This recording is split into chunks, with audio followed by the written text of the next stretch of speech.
لیکن نماز ان دنوں میں بھی معاف نہیں، بلکہ ایکسٹرا نماز آپ کو دی گئی. فجر پڑھا ہے، ظہر پڑھا ہے، عصر پڑھا ہے، سب ٹھیک ہے، 2 رکعت اور پڑھ اللہ کی بارگاہ میں کہ اللہ نے تجھے عید دیا ہے. ایکسٹرا تمہیں نمازوں کی طرف بلایا گیا ہے. نماز تمہارے سے معاف نہیں میرے عزیزوں.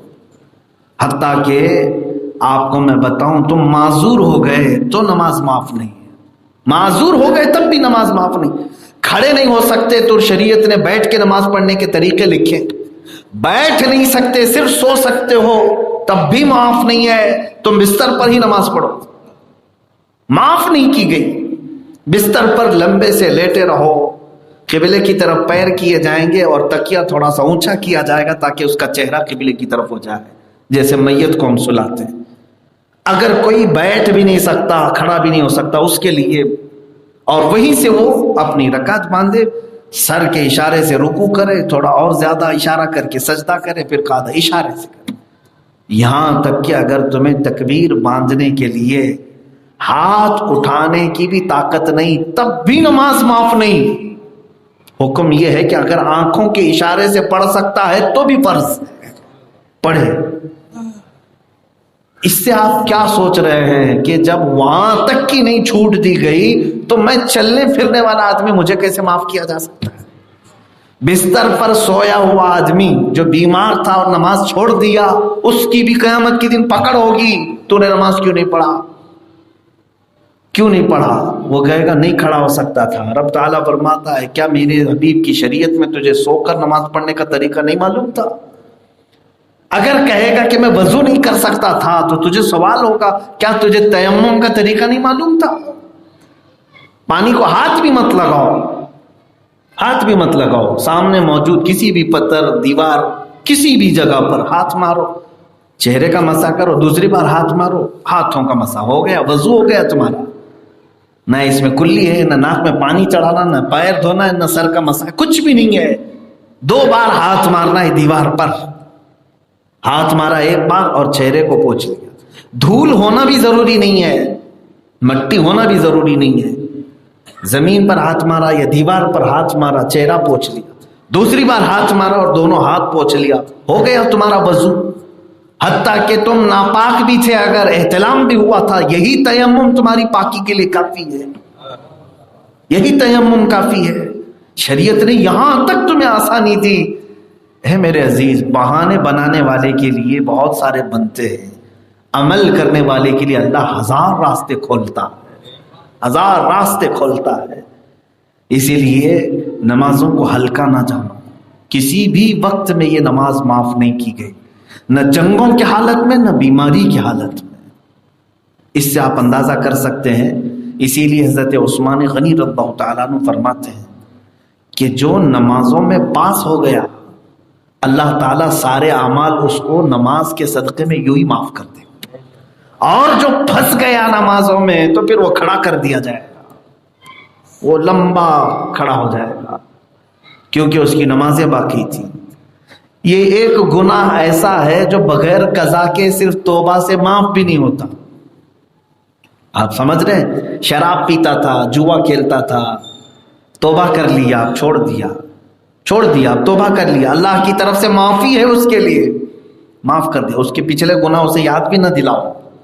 شریعت نے سختی سے منع کیا. جب توبہ کر لیا، اس نے شراب چھوڑ دیا، نشہ کرنا چھوڑ دیا ہے، زنا چھوڑ دیا ہے، توبہ کر لیا ہے، اس کے پچھلے گناہ یاد تک نہ دلاؤ، ورنہ اللہ تمہیں اس بھیانک گناہ میں مبتلا کر دے گا، اسے معاف کر دے گا اللہ. لیکن نماز چھوڑتا تھا، اب توبہ کر رہا ہے تو فرمائے گا توبہ تمہاری بیچ میں رہے گی، پہلے وہ کمپلیٹ کر، پھر توبہ تیری قبول ہو. جو چھوٹی ہیں نمازیں وہ قضا کر، پھر توبہ کر. نماز کسی حالت میں معاف نہیں ہے. نمازوں کو اتنے ہلکے میں نہ لیں. یہاں تک کہ ہم نے بعض بزرگوں سے یہ سنا ہے کہ خنزیر بھی اللہ کی بارگاہ میں شکر بجا لاتا ہے. غلیظ جانور ہم غلیظ ہی سمجھتے ہیں نا، نجیس العین ہے، اس کو چھونا بھی نجیس ہے. وہ اللہ کی بارگاہ میں شکر بجا لاتا ہے، یوں کہتا ہے کہ اگرچہ مجھے ناپاک بنایا گیا، نجس بنایا گیا، کوئی چھوتا نہیں ہے، برا سمجھتا ہے، پھر بھی شکر ہے مولا کہ تو بے نمازی تو نہیں بنایا. یہاں تک کہ نماز نہ پڑھنے والے کے لیے زمین روزانہ اللہ کی بارگاہ میں کہتی ہے کہ مولا اس کو میرے سینے سے جلد اٹھا. زمین مخاطب کر کے کہتی ہے روزانہ کہ تو میرے اندر آ جا تو پھر میں تجھے دکھاتی ہوں میری طاقت کیا ہے. بے نمازی جب چلتا ہے زمین پر، حدیث پاک میں وہی کتاب الکبائر امام ذہبی کی کتاب، اس میں یہ بھی لکھا گیا ہے بے نمازی جیسے ہی قبر کی گود میں جاتا ہے تو زمین اس طرح سے کڑکڑاتی ہے جیسے لگتا ہے برسوں کا بھوکا کوئی جھپٹ پڑا ہو. اس میت کے اوپر جھپٹ پڑتی ہے، دونوں دیواریں اس سے آ کر کے اس طرح سے دباتی ہیں کہ اس کی ہڈیاں پسلیاں سب ٹوٹ کر کے بکھر جاتی ہیں. یہاں تک کہ فرمایا گیا جانور بھی وہ آواز سنتے ہیں قبروں کی، جو زمین انہیں دباتی ہے، انہیں کھینچا جاتا ہے. اور ایک نماز کا وقت جتنی دیر تک چلتا رہتا ہے اتنی دیر تک وہ عذاب میں مبتلا رہے گا.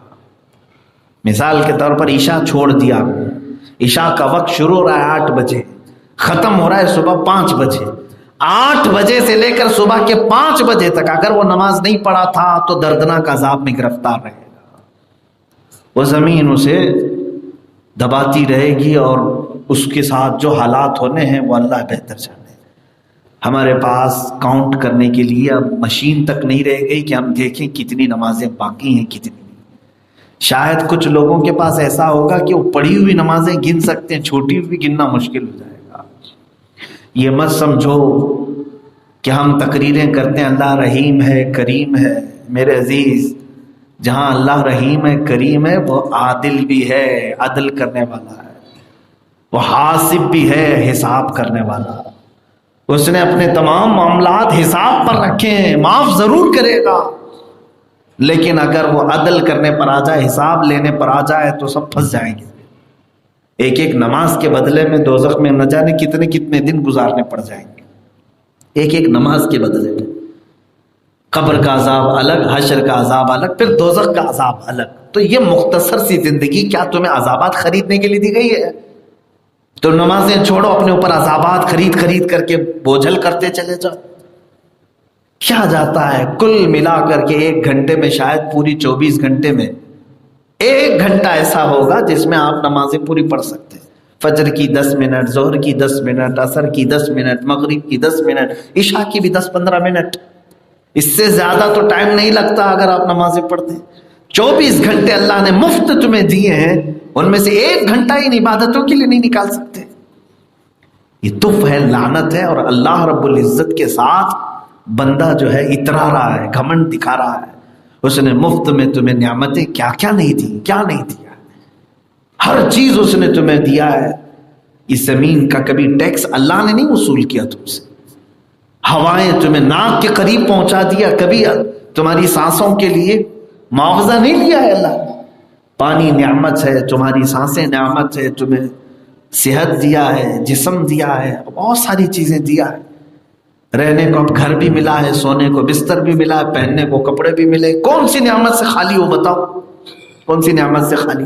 عقل سلیم دیا ہے، ساری چیزیں تمہیں اللہ رب العزت نے دیا ہے.